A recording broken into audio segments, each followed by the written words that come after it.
kaip vat, žiniasklaida gali sukurti kažkokį tai įvykį, nu, mums papasakoti ir viskas. Ir atrodo, kad viskas dabar valstybėje tai yra pats svarbiausias, pats opiausias klausimas. Ir kai tu skaitai, klausaisi jų pasakojimo, atrodo, ten tie balionai skrenda tūkstančiais, ten tas oro uostas uždarytas. O dabar mes nieko absoliučiai negirdim. Nei apie balionus, nei apie kontrabandinės cigaretes, nei apie sunkvežimius. Jie ten išlaisvinti, neišlaisvinti. Kam tas įdomu? Viskas. Kam tas Klausimas įdomu? išspręstas. Taip kaip ir per pandemiją, plandemiją buvo, duok reklamos, viskas, lyga yra.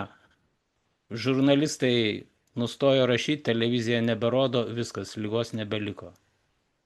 Tai negi meluos per televizorių, negi visi susitars ir meluos. Visur tas pats. Ne, taip, jo, taip negali būti, kad visi susitartų, Robertai, tu teisus. Vadinasi, aš klystu. Tai žiūrėkit, čia biškai iš šona ne į temą, bet va dabar apie to, žinai, užkalbėjai apie tos visus dronus. Tai jūs matėte dabar, koks įvyko cirkas per moksleivių tą dainų šventę? Gelbėjimo evakuacija, tą turi. Taip. Tai čia yra kažkas yra nesuvokiama. Čia kažkam tikrai su galvom negerai. Bet man paskui paaiškėjo, žinai kada apie tai? Jūs matėt, kai Grybauskaitė ten atėjo iš kažkur? Jo. Tai Jofana, tai prie ko šita tumba mėlyna? Prie tų vaikų šventės. Jin čia dainininkė dar pasirodo. Jin jau buvo karatistė. Dabar jos vardu gėles pavadina. Dabar jinai pasirodo gal vaikų chorams vadovauja su Bartoševičium kartu. Nes o paskui jūs girdėjot dar daugiau. O čia reikia visada girdėti, ką mums infiltruoja į smegenis ta teisingoji žiniasklaida. Kad tik 3 žmonėm buvo tokie aplodismentai, tai jai, Adamkui, nu ir visi žinot kam, ne? Visatos valdovui. Pirmam turėjo varžyti pirmas būti. Tai aš nežinau ten eilės tvarkos, bet žinai, nu, tai tiesiog sakau, vat, jūs pažiūrėkit, ką su mūsų smegenim bando padaryti šita banda žiniasklaidos save vadinančia.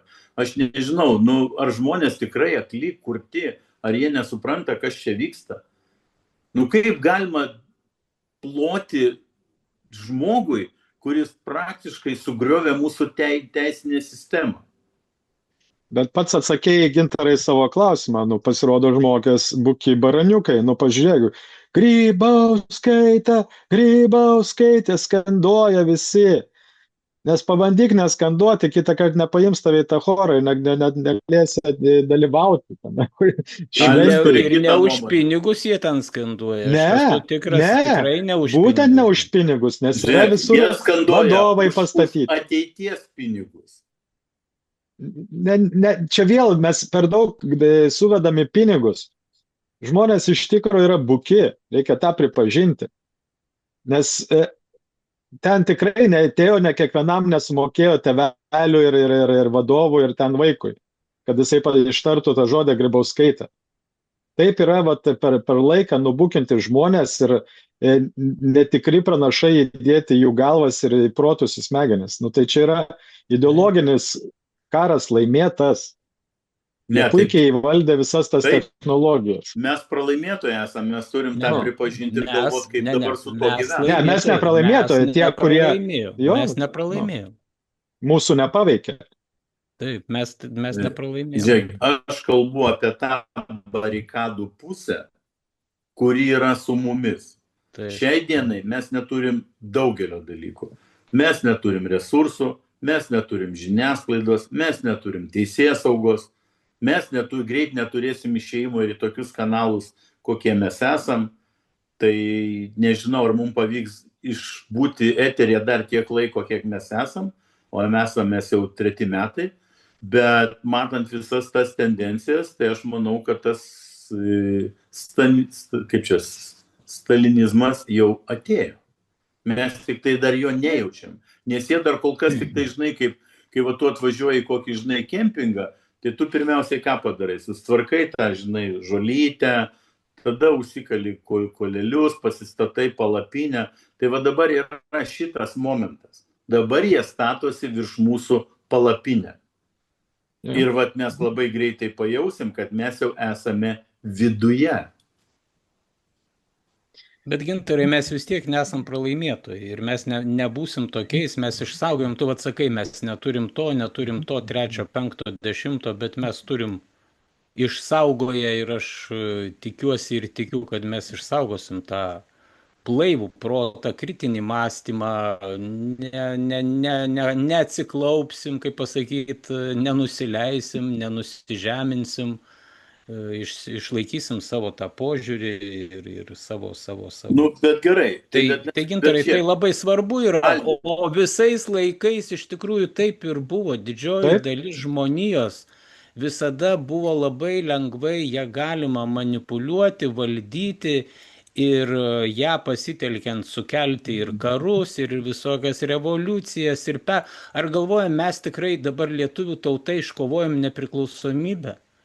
Mes, tai mes tiesiog, va tokia buvo ta geopolitinė situacija, kaip dabar madinga yra sakyti, buvo priimti sprendimai visai kitur, visai kitur, dėdžių ir tetų, ir viskas, o mums toks buvo saldainiukas įteiktas, kad mes čia, dainuojant revoliuciją, tiems sugriovėm Tarybų sąjungą.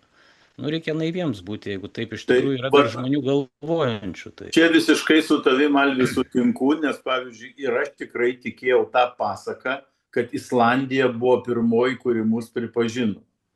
Tai yra visiškas feikas, tai ne pats faktas, bet kodėl tai atsitiko.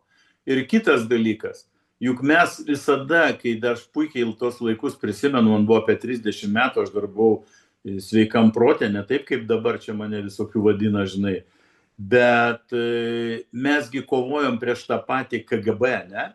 Ir mes atėjom į tą vietą, kai vienas infiltruotas prezidentas buvo iš Amerikos, ne?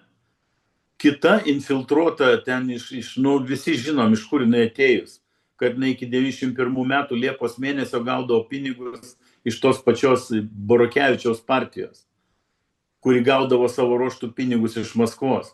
Tai čia mus kaltina, kad mes gaunam pinigus iš Maskvos. O tai iš kur mūsų prezidentė iki 91 metų vasaros gaudavo pinigus? Ir jinai 10 metų vadovavo šitai šaliai. Tai jūs pasižiūrėkit, ką dabar apie ją kalba Peškaitis, ką apie ją kalba kiti žmonės, kurie su ją susidūrė. Tai jeigu visi prabiltų, kurie turėjo šitą patirtį, tai mes čia tokių dalykų išgirstumėm, kad mums ausis nukristų. Ir visi dabar... Kas, kad sužinotų. Ir dabar, ne, tai bet visi, aš ką sakau, jei visi dabar ekstazėje, orgazme rėkia, Grybauskaitė, Grybauskaitė. Nu, tai... Rėktų jie toliau rėktų, gintarai, jau jiems tenai kolant galvos tašy. Bet ką, tu bet ką. Dalis žmonių, aišku, dalis žmonių, kurie ją palaiko, taip, bet čia būtų labai tokia, sakyčiau, mano spėjimas, aišku, tai yra nereikšminga dalis.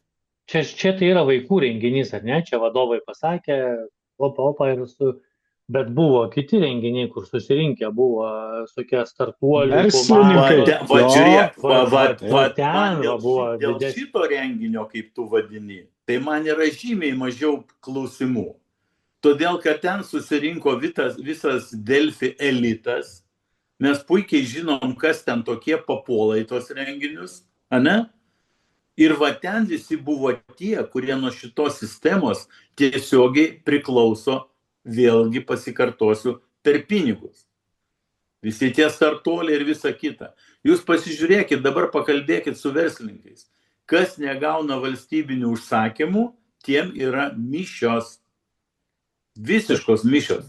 Verslas skrenda į dugną. Išskyrus kelis didelius koncernus, kurie dar laikosi iš to, kad jie su užsieniu smarkiai dirba. Lietuvoje verslų yra, pabaigos pradžia, sakykim taip.